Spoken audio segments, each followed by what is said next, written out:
Welcome back to the Crash Course podcast. I'm Craig Crash Collins, joined as always by, you can see him right next to me. We have a video component of the podcast right now, and that is Brandon Scott, otherwise known as B. Scott. So, B. Scott, this is like your first official face reveal, if you as far as content goes, because people have seen me from my couple of YouTube channels, but now you can put a face with the voice. That is true, and I'm sure we are about to lose quite a few subscribers after putting a face to the voice. So sorry in advance. Well, as you can tell from the background for B. Scott, those of you who might be listening at home, he's got basically the draft stage where it says the pick is in. We're going to be talking about the NFL draft. We're really excited about that. We're going to obviously focus a lot on the Indianapolis Colts. We even did a mock draft, so we'll dive into that. Tell you who I think the Colts should pick, who B. Scott thinks the Colts should pick, and if any of those overlap. And then we will get to the actual NFL draft itself, and we'll even reflect on the drafts that we've covered in the past. So it should be a lot of fun. B. Scott, this is like our third draft, isn't it? This is our third draft. We did the 2018 Wow. draft. That was the one with Sam Darnold and Baker Mayfield, Josh Rosen, those quarterbacks. Then, of course, we had last year, and then this year's draft as well. And B. Scott, in a sports scene that is starved for news, starved for any kind of content, the draft finally comes. And obviously it's something that you and I are excited about every year, but you're even more this is so. like Christmas for me. This is like Christmas for me. I love the NFL draft. Everybody's like, oh, what about the NBA draft? And I get a real behind the NBA draft. No, NBA draft is boring compared to the NFL draft. I could seriously watch all 3 days worth of coverage from start to finish and not find that weird whatsoever. It seems like, and I think I've mentioned this before, each league has kind of their own, off the field, off the court, whatever, event that defines it. With Major League Baseball, it's the trade deadline. For the NFL, it's the draft. For the NBA, it's free agency. And so this is the NFL's time to shine, and get back into it. So it's going to be a lot of fun. I'm really interested to see how everything kind of falls into place. Yeah, think about the NFL. How many other leagues actually have a scouting combine that is a highly viewed event on national TV?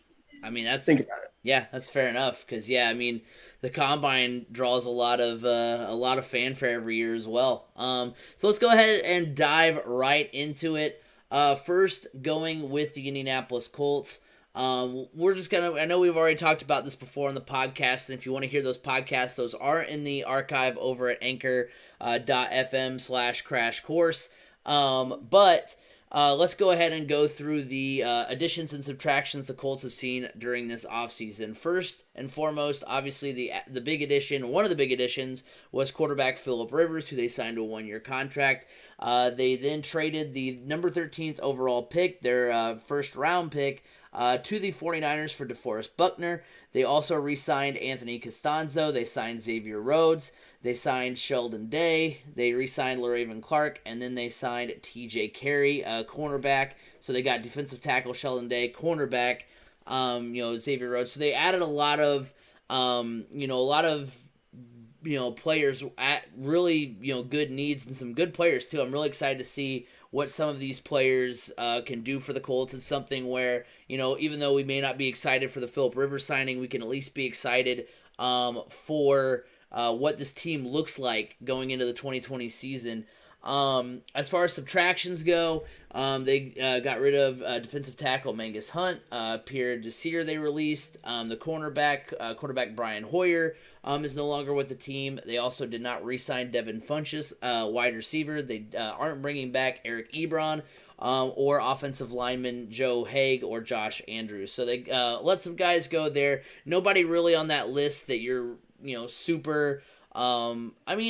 Eric Ebron and Devin Funchess, those are two guys that, kind of, I mean, Eric Ebron had a good couple of years, and then Devin Funchess, you just kind of wonder what could have been because he gets injured the first game of the year, and we don't see him the rest of the way. So, Right. And I think Joe Haig is going to be one that you're going to end up missing as well, because he was such a depth piece and a utility offensive lineman, that you're going to end up missing him significantly. Yeah, for sure. And so when you look at the team needs for the Indianapolis Colts, this is according to CBS Sports. Offensive tackle, defensive line, edge rusher, linebacker, wide receiver, cornerback, quarterback. Now, not necessarily in that order, in my opinion, because that is the order that CBS Sports had it. I don't necessarily agree with the order that those are put in, because I think, for instance, offensive line, yeah, that's important. Defensive line is obviously important. Chris Ballard, has made it known that we build from the trenches, which obviously, is something that, I agree with as well. But and he's done that. He's done that significantly. He's right. built one of the best offensive lines, may not be the deepest now, but one of the best offensive lines. And this offseason, you've seen what he's been able to do in building up the defensive line as well by bringing in DeForest Buckner and Sheldon Day. It's now the defensive line, especially the D tackles, the interior D line, is probably one of the deepest positions on this team. Yeah, but I would put quarterback and wide receiver higher on that list than maybe like the interior line is what I was ultimately getting at, and also linebacker. I've never really looked at going into this draft thinking, oh, we need to build the linebacking core. See, I've never understood why people want to rebuild the linebacking core. They're like, outside of Darius Leonard, we don't really have anybody. Excuse me. Anthony Walker he's not a Pro Bowl caliber linebacker by any means, but he is a stat stuffer. He's always making the small plays. He's stepping up in big time positions. He is the epitome of what you want as a linebacker. I mean, if they're not going to be a Pro Bowler like a Darius Leonard, obviously, but Anthony Walker is a super sound linebacker, and we don't really know what we have yet with Bobby Okereke or Ben Banagu, whoever they're moving around to linebacker there. I think it's Ben Banagu, but yeah, when you look at the defense, yeah, it could use on the other side of the linebackers, it could use a little bit more depth potentially. And I kind of dive into that a little bit in my mock draft that I did. And but otherwise, I mean, linebacking, I don't think that is as high of a need as people believe it is. Yeah, and so you mentioned the mock draft. So, B. Scott, you and I, well, you did it first, and you sent me the link, and I did it myself. And if you want to go ahead, and I got mine saved behind me, or saved, getting ready to put behind me. You have yours saved, getting ready to put behind you. We'll go ahead and do that real quick. We both did mock drafts from Pro Football Focus, and so we want to go pick by pick, and kind of tell you what our thinking was, what we were, what was our thinking, putting on our GM caps, and thinking about what we were going to do, if we had to make that pick. So I'll get mine pulled up here. So yeah, if you're listening at home, we've got the our mock drafts posted up behind us. I'm currently getting mine pulled up here. Everyone. So yeah, I'll go ahead. So obviously, as you can see, there is one pick that can't show up on the screen, and I'll mention that pick once I get there to it, as Craig is spinning around clockwise. So basically what this mock draft is, you're like, what, you did a mock draft? Well, what it does is you can select how many teams you want to control or which team you want to control, how many rounds you want to do. So I went ahead, I selected the Colts. I did a 7-round draft where it was picked based off of both public opinions, based off mock drafts that are out around the internet, and team needs for other teams. And then at each time the Colts would come up to pick, I would make the pick for the Colts. So these are the players that were available when I was picking. So to start off, and mind you, I did multiples of these just to kind of make sure it wasn't just the same thing over and over again. I wanted to make sure, but this is the one that I did first that I felt like was the best fit for what the Colts were wanting to do. So obviously when the Colts are on the clock at 34, a lot of times in this mock draft, they still had Jordan Love available. I do not foresee Jordan Love falling to the 34th pick. And a lot of people are like, well, if he falls out of the top 15 or into the 20 range or near the back end of the first round, the Colts should trade up with San Francisco or somebody. You know what? That's not even going to help. I don't think Jordan Love makes it past the New England Patriots, to be honest. So I kind of ignored Jordan Love there because I figure if he ends up falling this far, there's some red flags that you may not be too aware of. But I knew wide receiver is probably one of the biggest needs for the Colts in this draft. And there was quite a few options that were consistently available at 34. And the one that I just kept coming back to, the one that felt like the best fit when you look at the type of wide receiver that Phillip Rivers is accustomed to working with and the type of wide receiver that the Colts are currently lacking, that is a bigger bodied wide receiver that can go up and get the ball that has sure hands. And that is Michael Pittman Jr. from USC that fits him to a T. This is a guy that throughout his entire career at USC had only 5 drops. That doesn't necessarily mean it was 5 incompletions when it was thrown his way, but anytime that it hit his hands, he only dropped it 5 times. That is an amazing statistic, in my opinion. And that is exactly what you need. You need a possession wide receiver that's a big bodied, and that is Michael Pittman. He can stretch the field for you. He's a possession receiver, and he can go up and he can get the ball. That is exactly what the Colts are lacking right now. So then I moved on to 44. And there was a couple drafts that I tried drafting a quarterback at 34 and then a wide receiver at 44. Majority of the higher end wide receivers are gone by 44. So when the Colts are on the clock at 34, it would be wise for them to go after the wide receiver at that point. Then I moved on to 44, and I didn't really want to wait any longer to grab a future quarterback. I know the Colts are high on players like James Morgan out of FAU, or just Jake Fromm or Jacob Eason. I'm not fans of those players. I don't believe that those guys are going to be the answer for the Colts. The one player that really stands out to me that I feel like fits what Frank Reich and Chris Ballard are looking for in a quarterback is Jalen Hurts. We've talked ad nauseum about Jalen Hurts leading up to this. I tried it in a couple drafts to see if he would still be there at 75. He was not. So taking him at 44 is probably the lowest that I would wait to try to grab Jalen Hurts. Unless you believe that he could potentially be there. Let's say if the Minnesota Vikings wanted to trade up from 58. So the Colts grab a few more draft picks for later on. Obviously, I didn't make any trades in this draft. You were able to try to make trades, but I was like, you know what?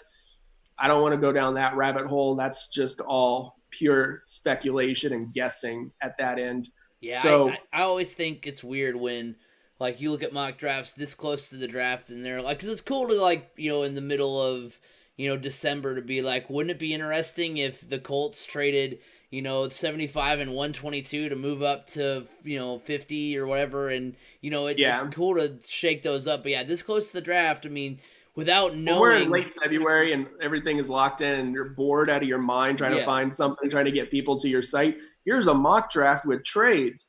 Oh yeah, obviously. But now, do you want to go pick by pick? Like, so you've talked about the first 2. I'll talk about the first 2, and then we'll go back and forth. Yeah. So this is basically the end of round 2 because the Colts have 2 picks in round 2. So Craig, go ahead and let's take a look at your 2 picks for the second round. Yeah. So and I apologize because I don't know what you did, B. Scott, that I didn't do, but mine's all backwards. But as far as the mock draft, and it isn't showing my first overall pick, but my first overall pick in my mock draft, and it's the only one that I got a good rating on, so I guess that kind of bodes for how the rest of my draft went and how it goes. But I went ahead with the 34th overall pick, and I chose Jalen Hurts. And the reason why, so B. Scott, you and I both think the Colts should be eyeing the same guy.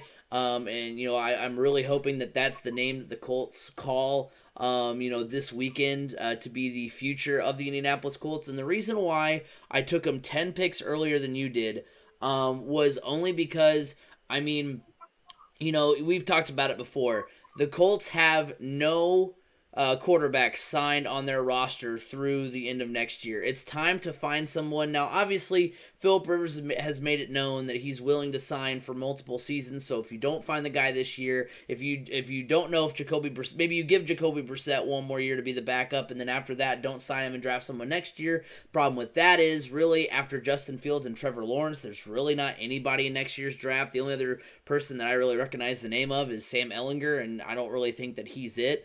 As far as quarterbacks are concerned. So I think this is the year that you have to do it. Jalen Hurts, in my opinion, is a very good option for the Indianapolis Colts, and I think and what we've seen Chris Ballard do in the past is if you find your guy, go ahead and go get him. It's kind of crazy because you think this early in the draft. There's a lot of things that are already kind of locked in. Like you said, B. Scott, teams know who they're going to get and who's going to be available. But you don't want to risk a team, getting antsy and jumping over. Because, there might be a team, at 35, at 36 that may want to sneak up and get, who may not need a quarterback. The team you have to worry about with Jalen Hurts is the Pittsburgh Steelers. Right. Right, and so that's what I'm saying is that you don't know if they're considering, hey, we want to go ahead and trade it. We think the Colts are going to take Hurts at 44. We think they're going to take him at 75, which I think 75 is way too late. They could say, hey, we're going to trade up to 43 and we're going to get Jalen Hurts. I mean, you just don't want to risk that happening. And so that's why I think you need to take action as soon as possible. Make sure you lock down your quarterback of the future, which I do believe is Jalen Hurts. So that's who I think they take with the 34th overall pick. With their next pick, I have them taking Chase Claypool, wide receiver out of Notre Dame. And I did it kind of for the same reason that you drafted Michael Pittman Jr. is the fact that he's a bigger receiver. He had really great standout numbers while he was at Notre Dame. He was, just basically broke out, had a fantastic season. I mean, I'm looking up at his numbers, right now, getting that pulled up. I mean, he's 6'4", 238 pounds. He was just a monster on the field last year. For Notre Dame, as I'm getting everything pulled up here for him. He 66 catches, 100 over 1,000 yards, 13 touchdowns. He's one of the things the Colts have not had in a while is a bigger receiver. We've seen them go and get, really good slot guys like T.Y. Hilton, like Austin Collie, like, Brandon Stokely. They've had good slot guys in the past, but they haven't had that kind of big. And I'm not talking about, because a lot of those bigger wide receivers turn out to be busts. So I'm not, obviously talking about, the Justin Blackmons of the world and stuff like that. But they need a big physical wide receiver to pair with a T.Y. Hilton. And a Paris Campbell, and I think that's the route they need to go. So I have Chase Claypool with the 44th overall pick for the Colts.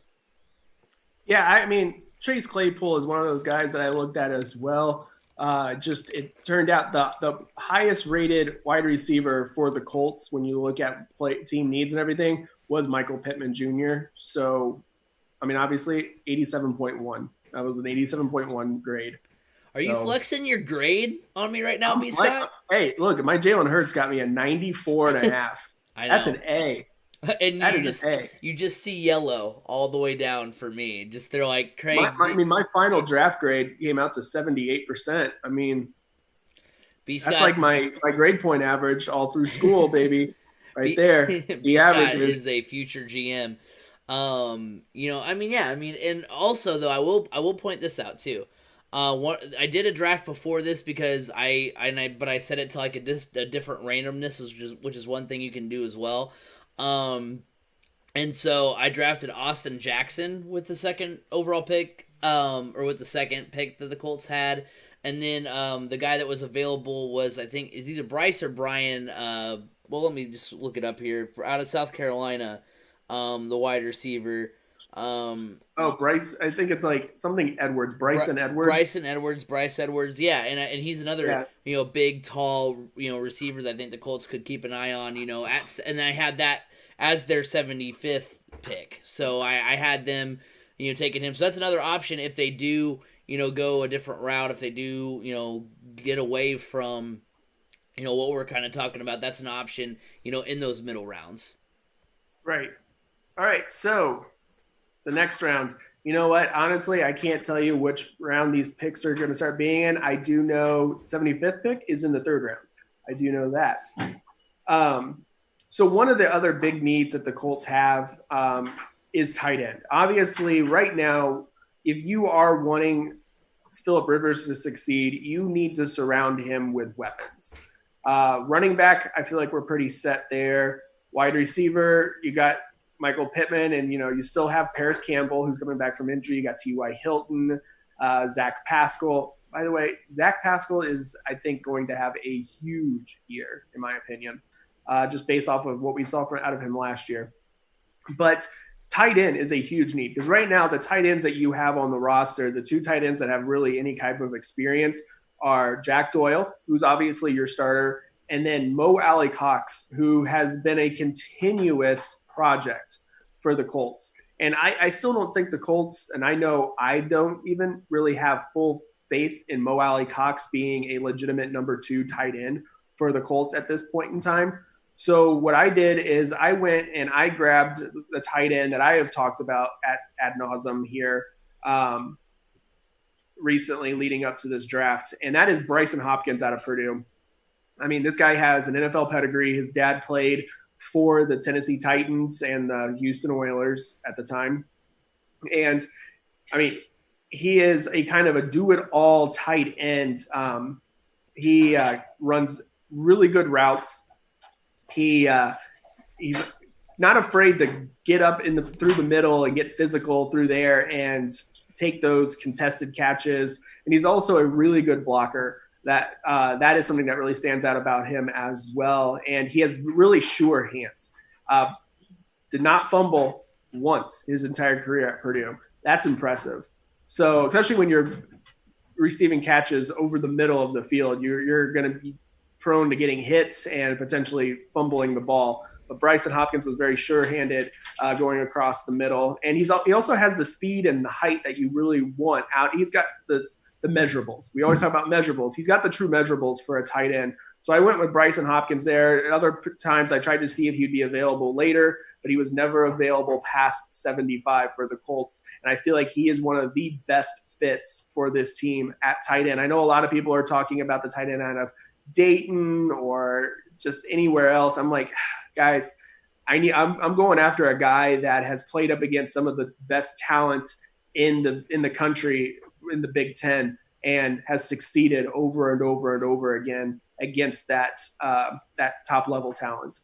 Yeah, it's a real double-edged sword in my opinion because obviously there have been a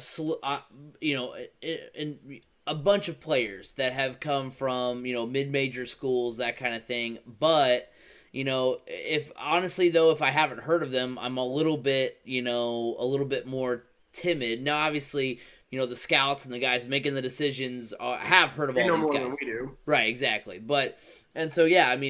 I would, if given those two options, I would go with the guy that played at the top level against the best competition, especially when, you're playing in the Big Ten, you're playing against good defenses. It's not like you're playing, against, Big 12 defenses where maybe those numbers could be inflated. So I definitely understand. Right. This guy was the Big Ten tight end of the year. He was a first-team All-Big Ten selection.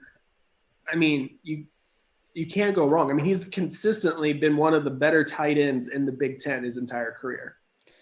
Now, for me, who I went with the 75th overall pick, I went tackle Matt Pert out of UConn. Now, my gut tells me that something happened in the draft formula where he fell to me when he probably shouldn't have. But when I look at, because he's the 10th, as far as what the side I kind of went with and based some of my opinions on, he's the 10th best offensive tackle on the board. He's fast, he's big, He was he was very consistent. He, had a starter streak, had of consecutive games at UConn. So he's durable, he's reliable. And then yeah, he had a fast 40 time at the combine. He basically just solidified himself as a very solid choice at tackle. So it's a position that I don't think the Colts. I mean, it's about building depth. They've built their offensive line very well to this point, and now it's about bringing in someone who can learn from Anthony Costanzo, who can learn for a year under Quentin Nelson, who I know is a guard. But just as far as the offensive line in general, you can get him to learn behind all these guys and eventually, become a starter, in 2022 or 2021 and 2022 and things like that. So, I thought he was a really good option. Like I said, big, fast, strong, just a really good option, a good, reliable option to be taken, with the Colts' third pick in the draft. So my next pick at 122, I actually went the route of tackle as well. Except I went with Jack Driscoll, offensive tackle out of Auburn. Jack Driscoll is actually the guy that filled in and stepped in for Braden Smith, who was drafted by the Colts a couple seasons ago. Jack Driscoll stepped into that starting role on the Auburn offensive line and did not miss a beat whatsoever. So what you read about this guy is that he is a real beast on the line. He can play the right side, whether it's interior or the outside. And that is actually something that's really big because really right now, if you had a look at any weakness for the Colts O-line, I other than depth, I would say it is the right side of the line. But adding him, you're going to beef up the right side a little bit more, and you're also going to be adding depth. And, this is a guy that's been on the Colts radar. A lot of people are talking about him as somebody that's right now technically flying under the radar for a lot of teams. And he's going to be one of those guys that is going to really help your offensive line no matter who drafts him. Yeah, and I think you can't go wrong with taking a tackle right in this point. There's a lot of good options out there, and Jack Driscoll definitely one of those fantastic options. So for me, getting it pulled up here, I went with a edge rusher with my next pick, Jabari Zuniga out of Florida. And so, looking at his numbers here, he really was impressive, out of Florida. He had a really good combine as well. And he, you talk about SEC defenses. I know it's kind of something that, maybe isn't necessarily something that is, what it was a couple of years ago even. But still, he put up some fantastic numbers. He was the one, when it came to that point in the draft, he was one of the guys there that maybe had like kind of the less, not necessarily the lesser of all the evils, but definitely like looked the best of those prospects. Is he the best edge rushing prospect on the board? Obviously not, but I think he's a very solid option, just kind of like with the Matt Pert pick, where he's just a very solid option. Put up some great numbers at Florida, and it would be good to pair up on the edge rush, for the Colts in this upcoming season. So at 160, I did address the pundits' needs at linebacker. Yeah, the Colts could use a little bit more depth at linebacker, and I went with a linebacker who is kind of another solid, all-around, do everything you need him to do, be in the right position at the right time linebacker, a lot like Anthony Walker, and that is Marcus Bailey out of Purdue. Marcus Bailey missed this entire past season with a knee injury, which is going to make his draft grade drop. He was, if he would have been able to play this past season, he probably would have been around a third round pick, potentially, maybe as late as a fourth round. He was one of the higher rated prospects for the Purdue Boilermakers going into this past season. And because of the offseason knee injury that he had, that unfortunately derailed that. But he decided instead of trying to get another year of eligibility, he decided to go ahead and just declare for the draft and spend the entire season rehabbing and preparing for the draft as well, just getting himself ready for that. But Marcus Bailey has always been one of these guys that's kind of been overlooked in his career. Whether it was when he was recruited, he actually he's from Columbus, Ohio, and was not recruited at all by Ohio State. And Ohio State overlooking him, I think, really fed his desire to play in the Big Ten. And luckily, this is one of the moves. Well, Bryson Hopkins as well, I guess. Bryson Hopkins and Marcus Bailey were some of the best moves that Darrell Hazel probably made in recruiting. But Marcus Bailey is most well known for his monster game that he had against Ohio State 2 seasons ago when Purdue pulled off that big upset the night with Tyler Trent in attendance and everything. He capped the game with a pick six on Dwayne Haskins. But Marcus Bailey isn't just like a one-hit wonder. He's one of these guys that he's continuously been up there in the lead for tackles in the Big Ten. He was considered a preseason All Big Ten pick. He's been a team captain at Purdue. He's the type of guy you want in your locker room, the type of guy that Chris Ballard looks for in terms of leadership in the locker room. And he's going to be a guy that, he may not be a future Pro Bowler by any means, but he's going to be a guy that's going to make your roster better and make your linebacking room better as well. So I went with Marcus Bailey. If everybody says the Colts need a linebacker, I feel like this is their best bet at finding a linebacker that can come in day one and really upgrade that linebacking core. Hey, and you know what? That validates my pick of Bailey. Now I was able to get him with the last pick at 197 for the Colts. But yeah, I think that would be, and if he's able to be, and like we said before, if that's somebody who Ballard's looking at, I mean, he'll take him at that earlier slot at 160. I mean, and he's definitely that's something that Ballard's not shy about doing. He will take somebody.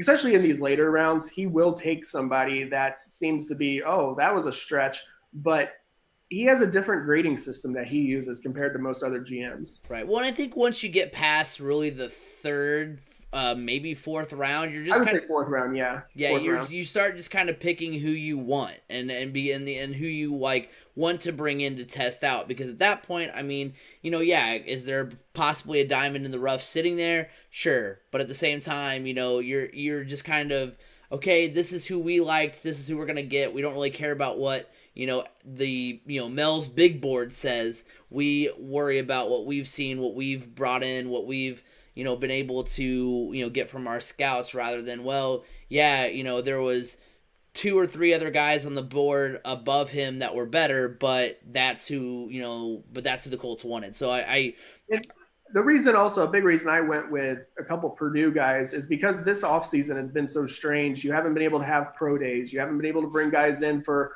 private workouts or anything like that. So these are guys that Colts scouts have seen in person before, because it's just a quick trip up the road from the Colts complex to Purdue. So these are guys that they're familiar with and that they have actually seen in person.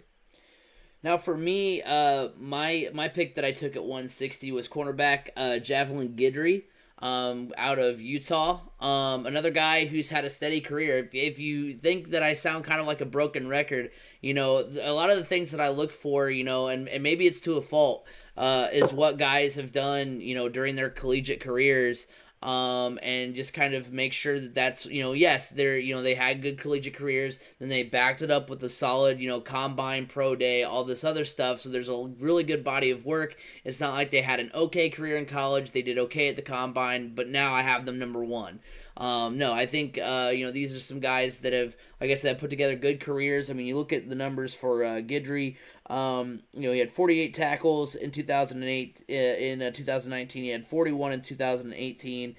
He's had an interception the last couple of years. He had a good 40 time at the combine. He's a good Guy who obviously he needs to develop, but he's going to be behind Xavier Rhodes. He's going to have a chance to learn from Xavier Rhodes, which I think, honestly, whoever the Colts bring in, I think is going to, be able to improve exponentially. Even, going back to some of the guys that are already there from, drafts past and, Rock Ya-Sin and the like, they're going to have a chance to learn under Xavier Rhodes. So I think, having this young corner core of Guidry and Rock Ya-Sin would be really good moving forward. So, the rating I got from PFF may not show it, but I think Guidry would be a good pick for the Colts. Addressing that need at corner. In the later rounds. Yeah, I like that pick. Because the Colts do need a corner. They not for a starting position, but more so just for depth. Right. And I kind of get into that later. So my next pick at 193, I went with Thaddeus Moss, tight end out of LSU. I know you may be thinking, Brandon, 2 tight ends in this draft? I mean, what are you thinking? Well, Frank Reich loves to use tight ends. And let's be honest, Thaddeus Moss isn't your prototypical tight end. He is more of a bigger bodied wide receiver. And he would be the perfect red zone type wide receiver tight end for a red zone package. Also, it doesn't hurt that he is the son of Randy Moss. So he's got it in his blood for to go up and get the ball. But the Colts have in the past used 3 tight ends. And like I said, I'm not sold on Mo Alley-Cox, to be honest. I think you could see a lot more potential out of the Colts tight ends with Jack Doyle, Bryson Hopkins, and Thaddeus Moss moving forward. And just the types of things you can do with a player like Thaddeus Moss are is something that Frank Reich could just he could have wet dreams over this. And adding a player like him would be huge. Now, another player that I was considering taking at this point, because honestly, a second tight end is kind of a luxury pick. But another player that I was considering at this point is offensive tackle Danny Pinter out of Ball State. He is somebody that is high on people's draft boards. Not really, I can't say high on their draft boards, but he's high on their draft boards around this area of picking. 6th round, 7th round type prospect. But he's another player that could bring in good, solid depth or, potential practice squad player as well. But I went with the kind of the easier pick in that mind of Thaddeus Moss, not just because of how much Frank Reich loves tight ends, but Thaddeus Moss also could be a good special teams type player as well. There's a lot of uses you can have with a player like this.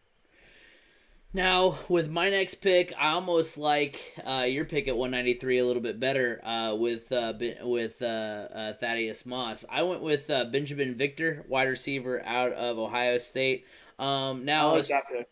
I like that pick. Now, he had in 2019 34 catches, 545 yards, and 6 touchdowns. It says here in his report he has mismatch size and good length. It's another, big, tall receiver that I think could be really good. If they could get Claypool and Victor, that would be a really good thing. Like I said, I kind of went for, a little bit of the taller receivers just because that's been something that I've wished the Colts would do for a while is get, not necessarily a guy that's tall just for the sake of being tall, but get a guy, that's, obviously not necessarily to this caliber, but a Des Bryant, like a Calvin Johnson. Obviously, those guys are 1 in a million, but maybe more or less like a Larry Fitzgerald who can go up and get the ball. See, Benjamin Victor, he's tall, but he's not big-bodied like those guys. Right. Well, Benjamin Victor is more of a tall body that stretches the field very well. Right. So, but that's what I looked for is guys kind of like that are taller, that can, get to the ball really well. And plus, I don't know. I felt when I got to this point in the draft, he was one of the names on there. I didn't trust a lot of the other names only because, you just never, it's kind of one of those things where like, for instance, like one of the receivers that was there was like Courtney Davis from Texas A&M. The reason why I wasn't, 100% sold on him is I was like, well, who was his quarterback in, at Texas A&M? What did he do for Texas A&M? Not a name that I had heard before. I don't think he was really that much of a breakout guy. Ohio State is a college that I trust. as far as producing NFL caliber talent. I mean, heck, we're going to talk about it a little bit later. They had the record back in 2004 for most players selected in a single draft, so it's a good pipeline to go by. And obviously, he was paired up with Frank Reich loves Ohio State, and he was paired with Paris Campbell a couple years ago. So I'm pretty sure he's gone with at least one player from Ohio State every year that he's drafted. Colts. So I had Benjamin Victor there, and then I'll go ahead and obviously I had 197. I had Marcus Bailey. So you already talked a lot about him, B. Scott. So I won't. I'll leave the last little bit to you because I don't want to rehash a lot of the things that you said. But I went linebacker because that was the only need that the Colts still had left on the board.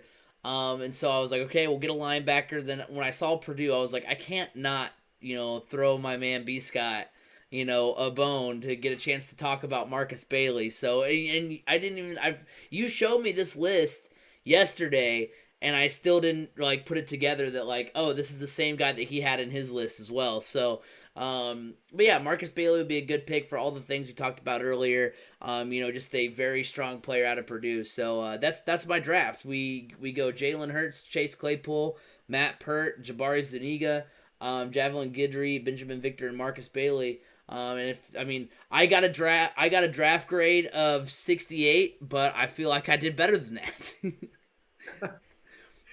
So at 197 for me, the last pick for the Colts, I actually went with a cornerback. I went with Lavert Hill out of Michigan. This is a player that I was kind of surprised that he was still available this deep in the draft because he is a top line all Big Ten corner. I mean, this is a guy that played for Michigan and was one of their better players year in and year out. Now, was he putting up monster numbers, big interception numbers? No, but he is one of those players that he's just a solid player. He does everything right. Yeah, he occasionally gets beat, but I mean, most corners get beat.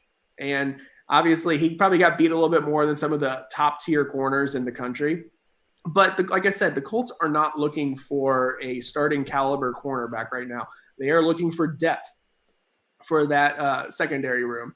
And I feel like Lavert Hill, coming from a bigger program, obviously coming from the Big Ten East, having to play against Ohio State, obviously. And, there's just so many good wide receivers in the Big Ten this past season. And he was always on the better receiver for any team that they matched up against. So he's just a solid player. And obviously you don't expect too much out of your guys this late in the draft. I mean, he would be a good depth piece and also another good special teams type player as well. So my mock draft that I put together, I ended up with Michael Pittman Jr., wide receiver, Jalen Hurts quarterback, Bryson Hopkins tight end, Jack Driscoll offensive tackle, or as I look at him, offensive line, Marcus Bailey linebacker, Thaddeus Moss tight end, and then Lavert Hill at corner.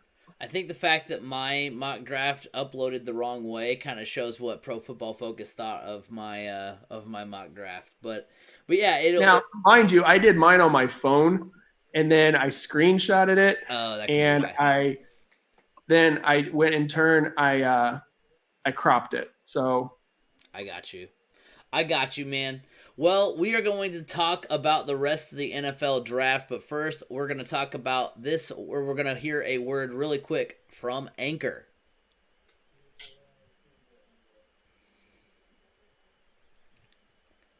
All right, so we've talked about the Indianapolis Colts draft. We're really excited to see what they're going to do. I'm really excited to see what Chris Ballard brings in, because it's one of those things that we just listed off a bunch of names that we'd like to see the Colts end up with over this past weekend, but it's almost to a point where, you just kind of, in Ballard we trust. As far as I go, B. Scott, I know you're close behind me on that, where, he's kind of built up that reputation now of, if it's a random name that you've never heard of, you just kind of go with it. And, like last year even, I had not heard a whole lot about Rocky Ya-Sin, but I was like, all right, let's do it. I'm excited. I heard about him. I heard about him in the fact that he was being looked at as a potential first-round pick. The guy that I hadn't heard anything about last year and that they actually traded up for was Kari Willis out of Michigan State. And I'm a Big Ten guy, and I'm like, Kari Willis out of Michigan State. Michigan State had a bad team. Right. So, yeah, and obviously he's one of the starting safeties of the future for the Colts. So, hey, in Ballard we trust. So looking at the rest of the draft, try to get, some of the big storylines, and that's what we're going to get into next, hot or cold. Now, I compiled some questions from this year's draft, and like I said, we take a look back at 2018, which was the first draft that we covered on the podcast. So let's go ahead and get into it. First question, a hot or cold, Joe Burrow will turn around the Bengals.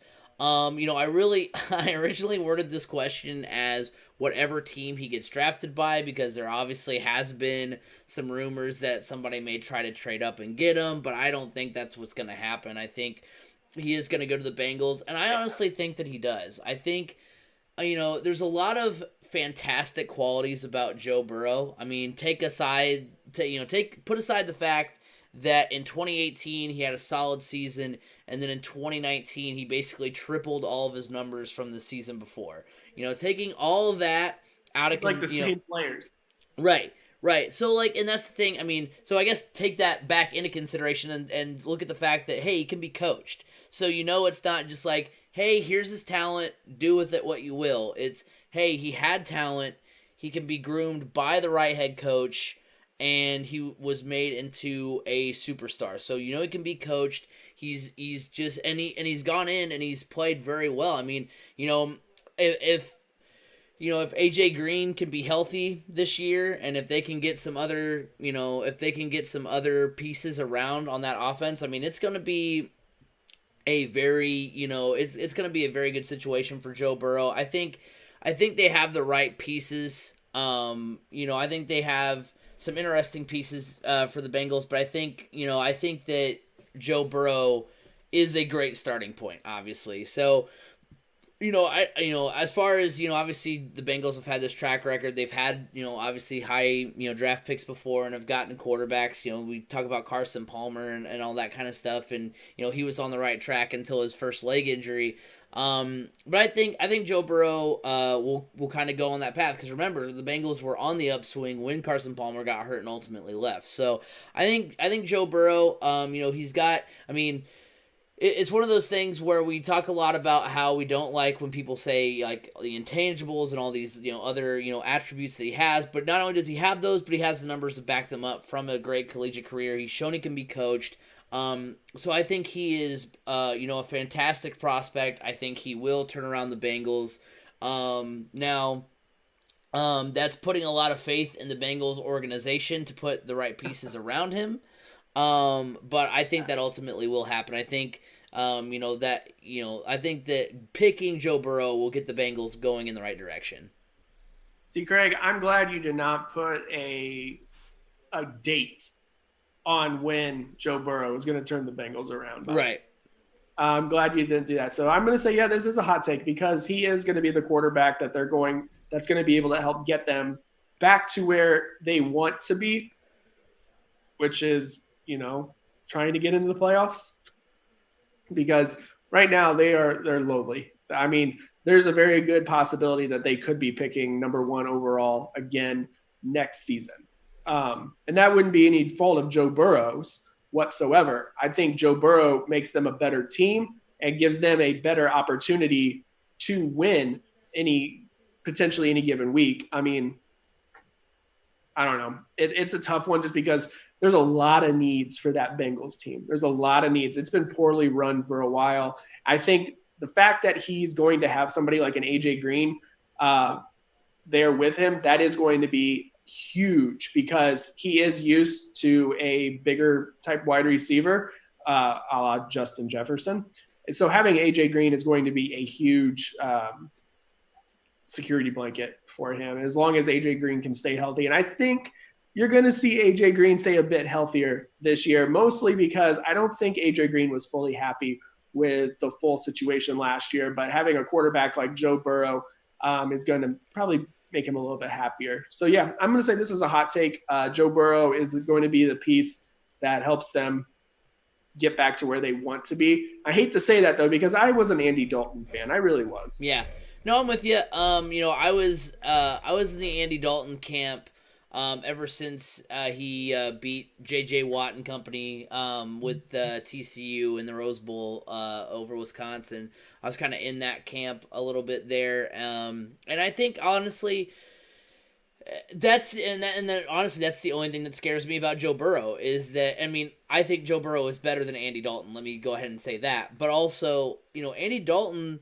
Yeah, he had some good pieces around him, and he had some good defenses around him. And when he had the best teams around him that he could, he did well, and he made the playoffs, and he did, some great things. But, you wonder, like, where they could have been if they had maybe a little bit better coaching. Maybe if they had an extra piece or two offensively, where they could have been. I don't think Andy Dalton was in a bad situation, but I don't think he was in the best situation to give him the benefit of the doubt, because I feel like it's one of those situations where the Bengals kind of fell on some hard times again, and all of a sudden Andy Dalton's garbage when he was one of the better quarterbacks, at least in my opinion. I'm not going to say he was a top 5 quarterback in the league, but he was a good quarterback, and I'm not ready to say that he's not a good quarterback just because the Bengals weren't very good for a couple of years.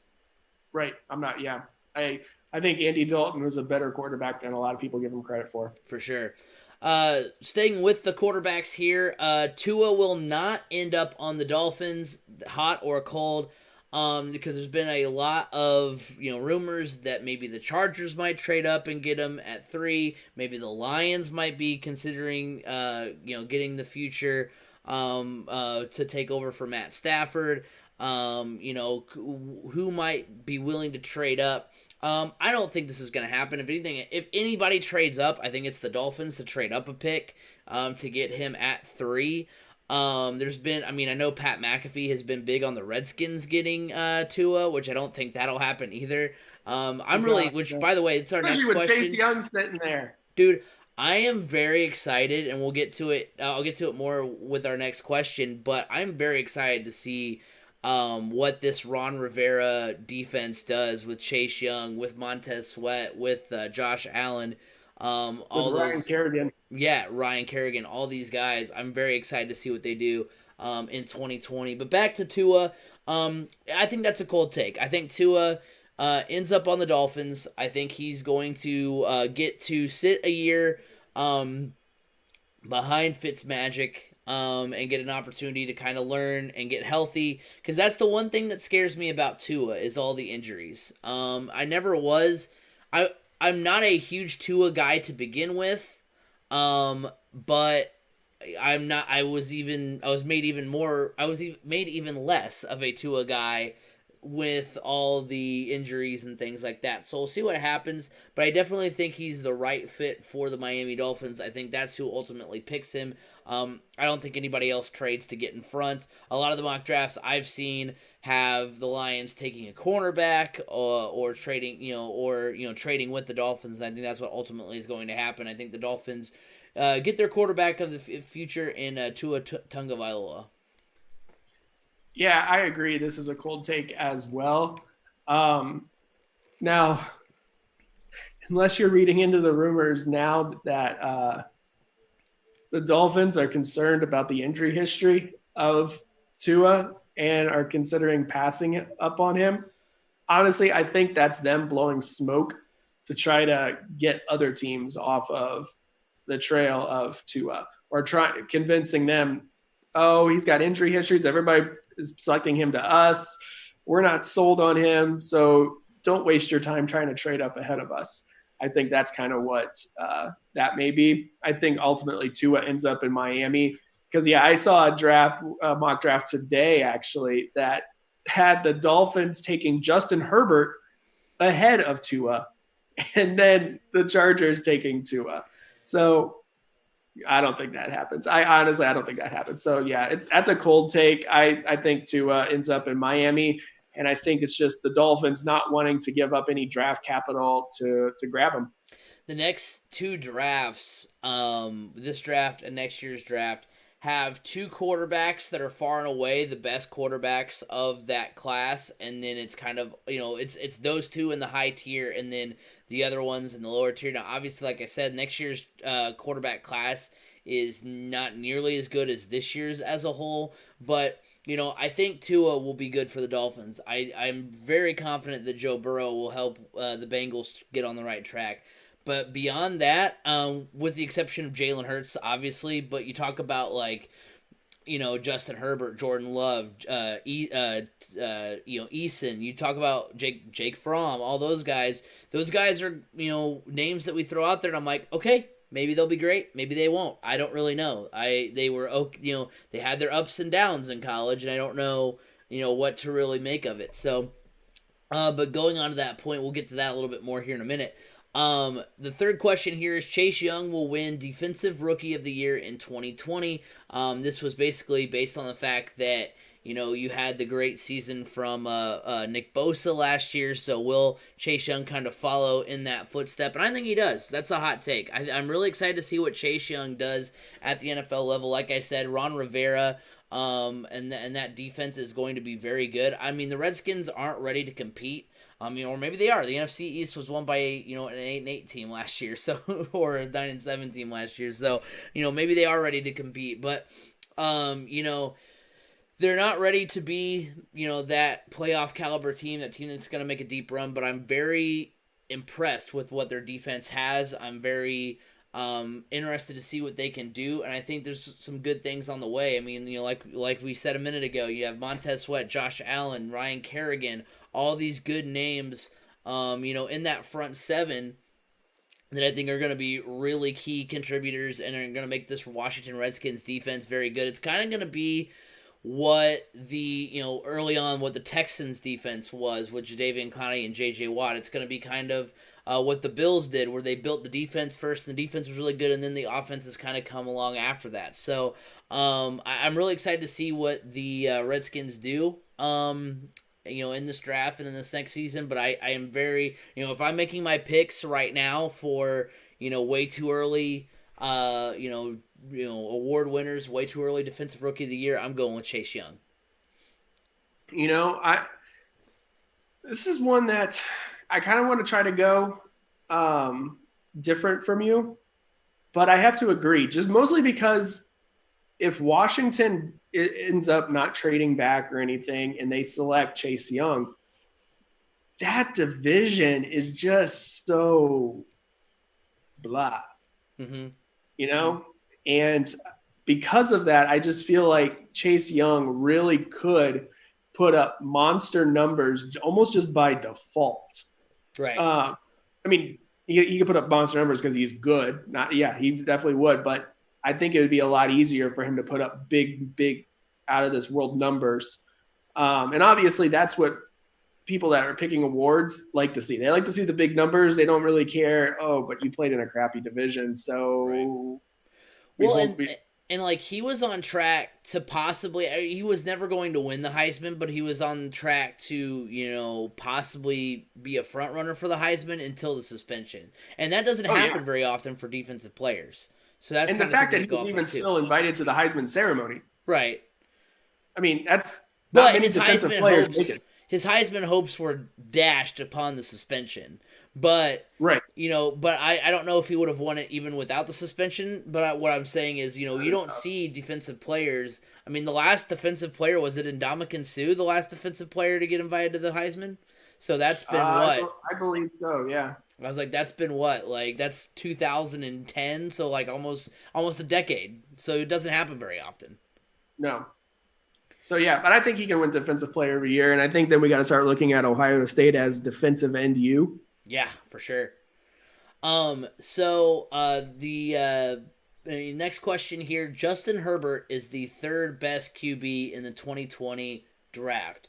I'm saying that is cold, not just because I think the Colts are going to draft Jalen Hurts, so obviously I think outside of Joe Burrow and Tua that Jalen Hurts is the third best.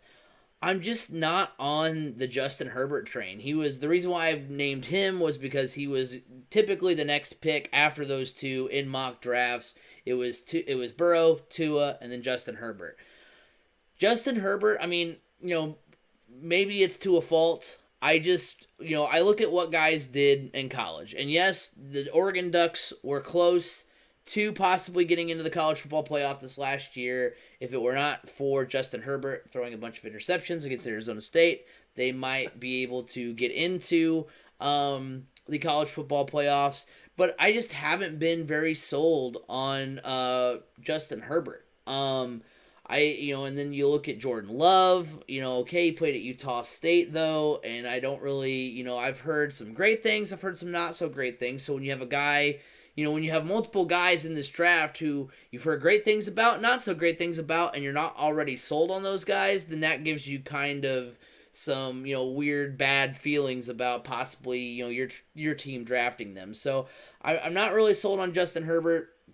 I'm not sold on Jordan Love. I'm not sold on really anybody in this draft besides, quarterback wise, besides the three guys that we've mentioned the most: Jalen Hurts, Joe Burrow, and Tua.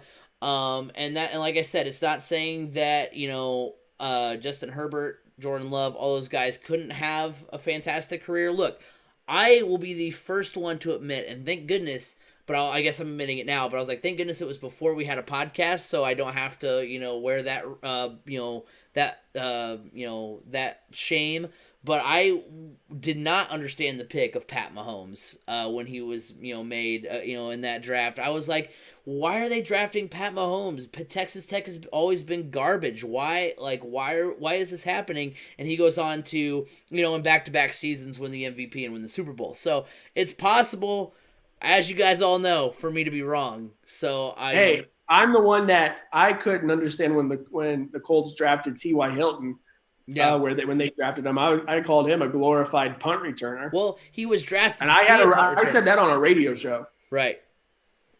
I'm still one that is not able to live that one down. So. Right. So, but yeah, I think easily, it's those three that we mentioned. But yeah, Justin Herbert, to me, I'm just not sold on him. So yeah, I'm going cold take on that one. Yeah, I agree. That is a cold take as well. Justin Herbert, I think he could have been a better quarterback, and probably, at one point, Justin Herbert was looked at as a potential number 1 overall pick. Right. And honestly, it is tough because he is talented, but you just look at what happened with Oregon throughout his entire career while he was there. How many coaching changes did they go through? Right. Yeah. And none of them to his fault. It wasn't because they had a bad team. It was just all of a sudden the coach up and left for Florida State after 1 year. And I think it was a bunch of bad things happened for him. But I do believe that Jalen Hurts will ultimately end up being one of the better quarterbacks, if not the second best quarterback out of this draft, just because Jalen Hurts is a winner. He knows how to win. And how many times have I said that on this show? If you looked more at a quarterback that knows how to win rather than just, well, he's 6'5", 215 pounds, and he can throw it 75 yards from his knees. Well, thank God he can do that, but man, he can't lead your team to a victory to save his life. Right. But, this guy over here, Jalen Hurts, he doesn't have all the big measurables, or he did, he got beat out by Tua at Alabama, but yet he went on and was a Heisman candidate at Oklahoma. Yeah. So I don't know. The way people look at certain guys, it just cracks me up. So I don't think Justin Herbert will be a top 3 quarterback once this draft is all said and done. He may be. He may honestly be. He may end up being better than Tua because, honestly, I think he's going to end up getting put into a better situation than Tua with the Chargers. I think the Chargers would be a better situation to be in than the Dolphins. The Dolphins are kind of a train wreck right now themselves. So, he could be a top 3 quarterback just based off of where he ends up being. I think honestly, Tua was the one that we got to look at as potentially being outside of the top 3. Next question up. Will Clemson break the record for most players drafted from one school in a single draft? That's currently held by Ohio State, who had 14 players drafted in 2004. 14. And they didn't even win the national championship that year. They just went and they thumped Notre Dame in the Fiesta Bowl. Yeah, so I wonder who they lost to not be in the national title. Because 2004. Yeah, I'm trying to think of who 2004 was. I don't know if it was. I'll have to look that up here in a second. But, now I don't know. So I don't know that Clemson has that many. Or the number that I saw was 11. You know what? I think they lost to Illinois. Was it Illinois that they lost to? That could have been was that the Rashad Mendenhall year where he was amazing? Juice Williams at quarterback? Yeah, could have been. Because I remember Illinois went into Ohio State when Ohio State was like ranked number 1, and they beat Ohio State, which was surprising to say the least. Yeah. And Illinois went on to play in the Rose Bowl against USC and got hosed. Yeah.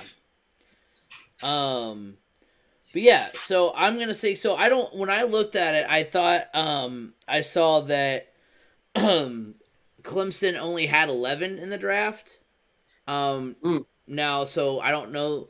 The team that does have over 14 and could very well, I'm going cold on this one, by the way, is LSU. LSU has 16 players in the draft, and, I think there's some on there that may get drafted just by the fact that, hey, they were on LSU, they won a national championship, let's go ahead, especially once you get into those later rounds, and you're just kind of picking best available. So I think there's a chance that LSU could beat that record.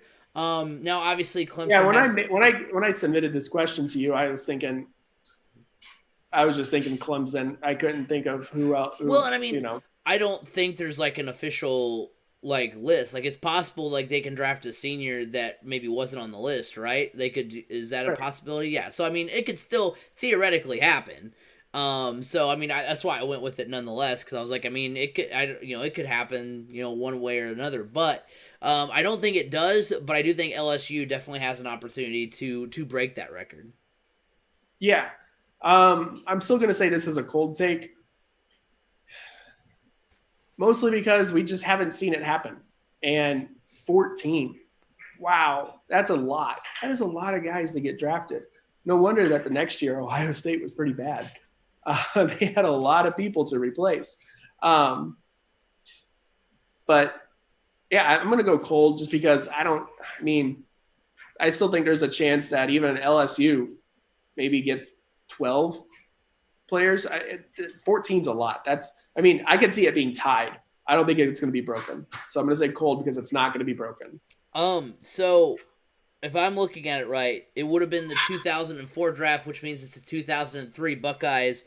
They lost to Wisconsin that year. That was Wisconsin. That was the year they also Wisconsin and Michigan that year. And it was coming off of it was the year after they won the national title. So they had Craig Krenzel, Michael Jenkins, Rob Sims, Adrian Clark, Nick Mangold, Alex Stepanovich, Shane Olivier, basically their entire offensive line. So there's that. Ben Hartsock. They had Mike Nugent, B.J. Sander, Darian Scott, Tim Anderson, Will Smith, Chris Gamble, E.J. Wood, A.J. Hawk, Will Allen. So those were some great names on that list. Yeah, I think I recognize every single one of those names of being productive players. Right. I mean, you're onto something when your kicker gets drafted, but Mike Nugent was a heck of a kicker. Oh yeah. I mean, I don't think I've ever seen a more accurate kicker. Right, and hey, it all ties together because he spent a lot of his career in Cincinnati, and that's who we started off hot and cold talking about.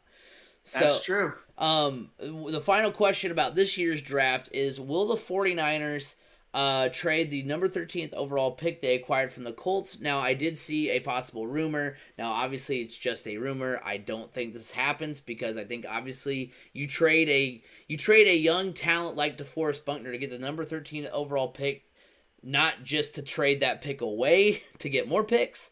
Because that was kind of the theory that San Francisco has a lot of holes to fill. Even though, they have a lot of needs they still need to address, despite being a team that just came off a Super Bowl win. So, and they don't have another draft pick in this year's draft. Once they pick at 13, I think they don't pick again until like 156. So that was they pick at 31.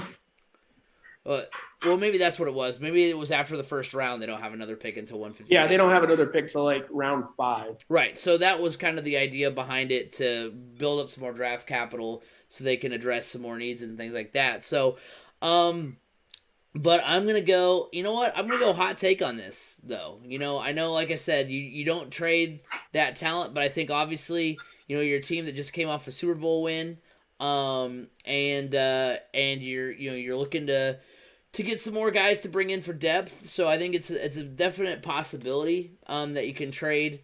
I won't necessarily go all the way hot on this. I'll go lukewarm, because it's definitely a possibility when you have the number 13th overall pick. Obviously, you're going to get one good talent, but then you don't pick. You pick one more time in the first round, and then you don't pick again until the 5th round. So that's obviously alarming. But then again, you're going to get some good talent. So just kind of, it could go either way. I'm going to say that they do it just so they can get more draft capital, because obviously if they trade that pick, they're obviously going to get not only some more picks in this year's draft, so they'll probably pick up another first rounder, maybe a 4th rounder, and then maybe one for next year as well. So I'll go hot take on this. So I'm going with a cold take on this, and I'm saying it's cold because they're not going to trade the 13th pick. They're going to trade the 31st pick. They're going to trade just a few spots back with somebody at the top end of the 2nd round that feels like they need to jump back into the first round, late in the first round, and grab somebody. By that, you're picking up a 2nd round. You're falling back into the 2nd round, and you're going to pick up like a 4th round pick as well at that point. So I'm going cold on the 13th pick, but hot on the 31st. Gotcha. So before we sign off here, let's take a look back at the 2018 draft. That was the first draft that we covered. So definitely want to take that trip down memory lane here and talk about this draft, because it was an interesting one. That was the one with obviously Baker Mayfield going number 1 overall. So first question is, Josh Allen has been the best quarterback of that class. Now you look at the other quarterbacks drafted in the first round. You have Baker Mayfield to the Browns. You have Sam Darnold to the Jets. You have Josh Allen to the to the Buffalo Bills. You have Lamar Jackson to the Ravens, which I honestly, I think when I wrote down which side I was going to take on this, I completely forgot about that. Him. Because I had this as a hot take. Josh Allen is the best quarterback from the draft class. That is wrong, past Craig. You meant to include Lamar Jackson in that, who is far and away the best quarterback from that draft class, in my opinion. Now, of the quarterbacks taken in the first part of that draft, the first 4 we were kind of initially, because B. Scott, when we covered it, we weren't thinking of. We weren't of the thought process that Lamar Jackson couldn't be a quarterback at the NFL level, but I think we were of the thought process that he's going to be kind of like a Russell Wilson that's going to go in the 2nd or 3rd round. We weren't really looking at him as the guys at the top of the list that were potentially franchise-changing guys. Excuse me, like some of these other guys. Ozzie Newsome did. Ozzie Newsome I'm picking the first round. That's all I'm doing is I'm picking the first round. I'm trading back into the first round, and I'm taking Lamar Jackson. Mic drop. Peace out. I'm out. Yeah, what a it was funny too, because at the time we were like, oh yeah, cool. I like that pick. Sneaky good pick. Getting him at the end of the first round, and then little did everyone know that he was going to be amazing in just a couple of years. But yeah, so I initially said hot take when I wrote this question down, but I forgot about Lamar Jackson for a brief instant because he does show up again later here. Excuse me, but I am saying Josh Allen, of those 4 that we initially talked about, is the best of those 4. But Josh Allen Lamar Jackson clearly far and away the best quarterback of that 2018 draft class. Yeah, I think as of right now, it is Lamar Jackson, just based off of the season that he had. Now, ask me again at this point next year, and I could be saying Josh Allen. Josh Allen has the pieces now in place to be one of the better quarterbacks in this league and to potentially be on one of the better teams in this league. I mean, obviously that all has yet to be seen if that can actually unfold. But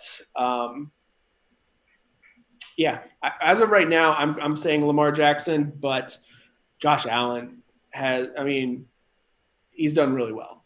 He's done really well, and he's got the Buffalo Bills in a place now to be true contenders. The next question here, the Colts' decision to draft a guard at number 6 has paid off. Now, that was because going into this draft, a lot of people were saying that, oh, you can't draft a guard at number 6. You can't. Why are the Colts trading back? Our initial test podcast was, what should the Colts do with the number 3 pick? And I was like, how do you not draft Saquon Barkley? It wasn't. Saquon Barkley was going to be gone by then. Well, right, but when we did that initial podcast, that was kind of who the Colts were rumored to take, and obviously he was gone. Everybody else how do you not take Bradley Chubb? Exactly, yeah, and that was what it was, closer to the time. But yeah, so everybody, but the Colts, it seemed like, wanted to take somebody other than Quentin Nelson, but Quentin Nelson gets taken with the 6th overall pick, and obviously this is a hot take. It paid off. He is the anchor of that offensive line. He is so good, and I'm so glad to have a guy who's willing to do a keg stand after a touchdown that wasn't even ruled a touchdown. I'm so glad to have that guy on my team because he's just a monster. He's an amazing guy to have on that offensive line. It was kind of the moment where you knew the Colts were going to finally start getting some protection for Andrew Luck, get some protection that they haven't had in forever. So, at the time, it was kind of like, what was great too is that, I think what validated it too is that there was another, because the only reason why I was thinking, because I know when we did the initial kind of the same podcast 3 years ago, I wanted the Colts to get Roquan Smith out of Georgia, who ended up going to the Bears.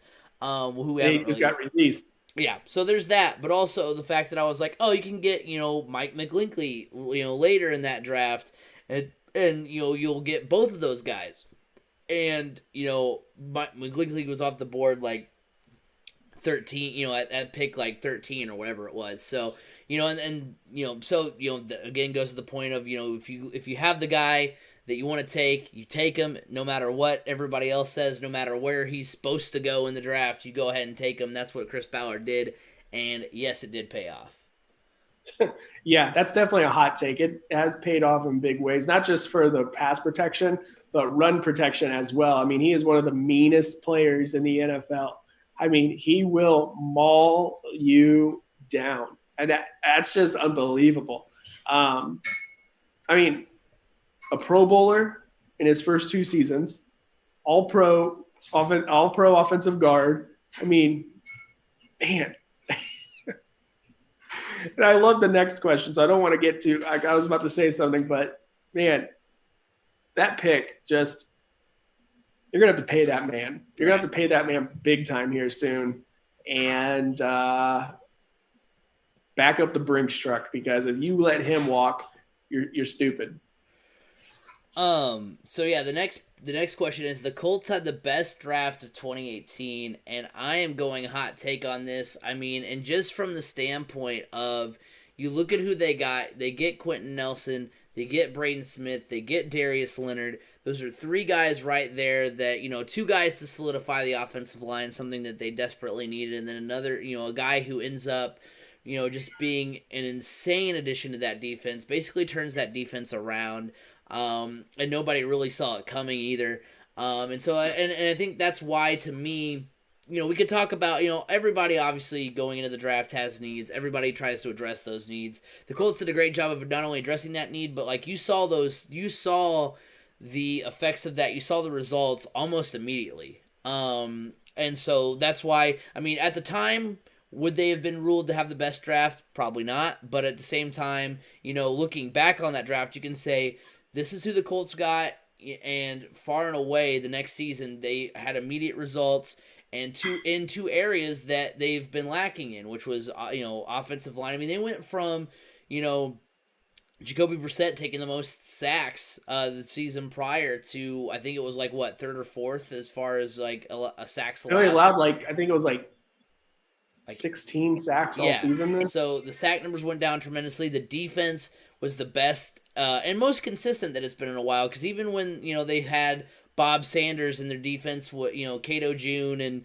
and Gary Brackett and all those guys, the defense was good, was solid, but like not consistent. I think the defense over the past 2 years has been maybe the most consistent that it's ever been. So yeah, I have no problem saying that this is a hot take. The Colts had the best draft of 2018.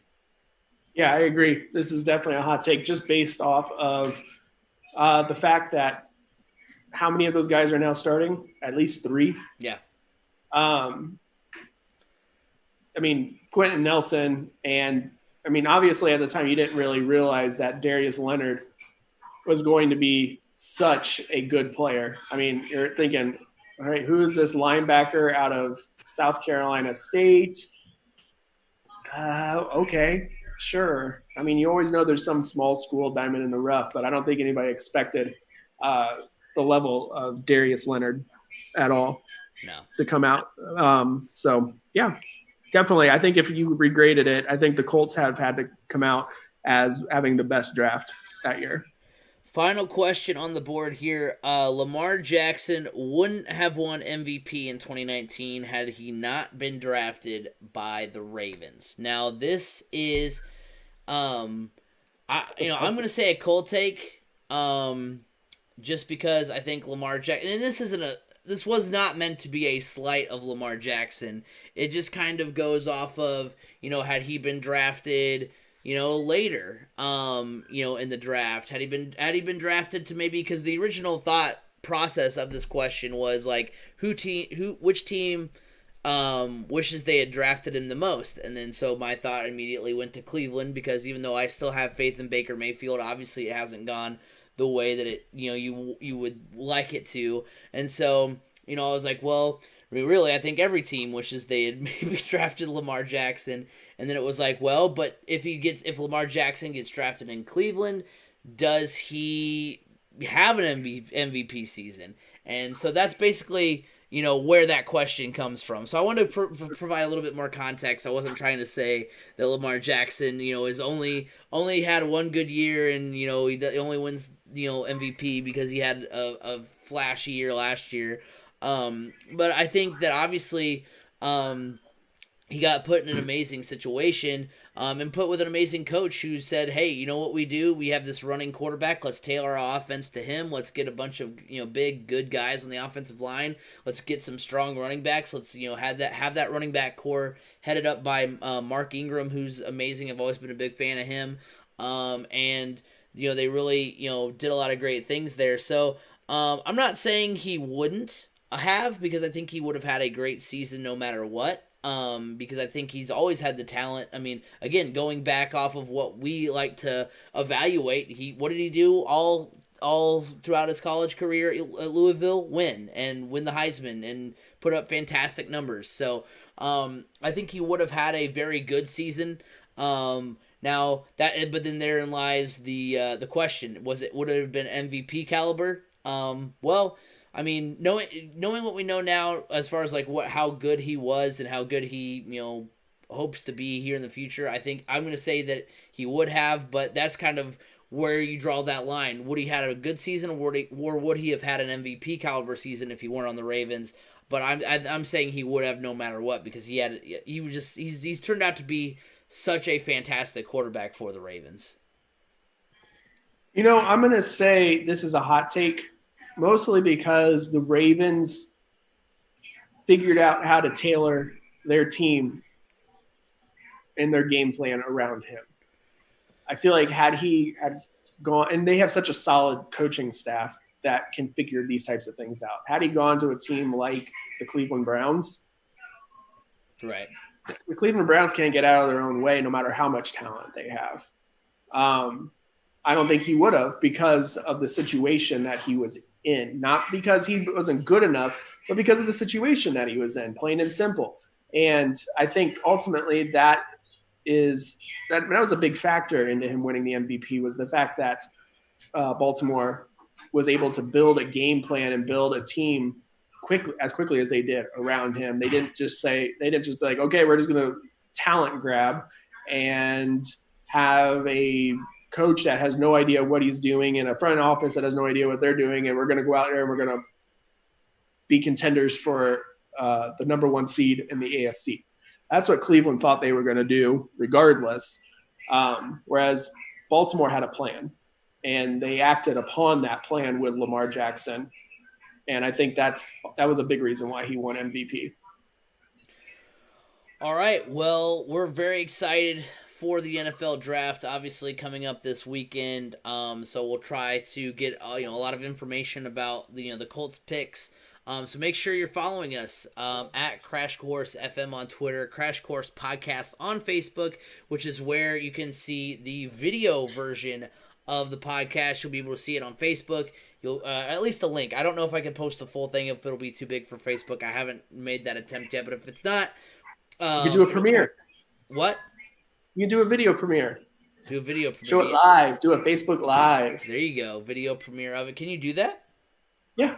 Oh, well, you can show recorded videos as Facebook Lives. Oh, well then, heck, that's probably what'll happen then.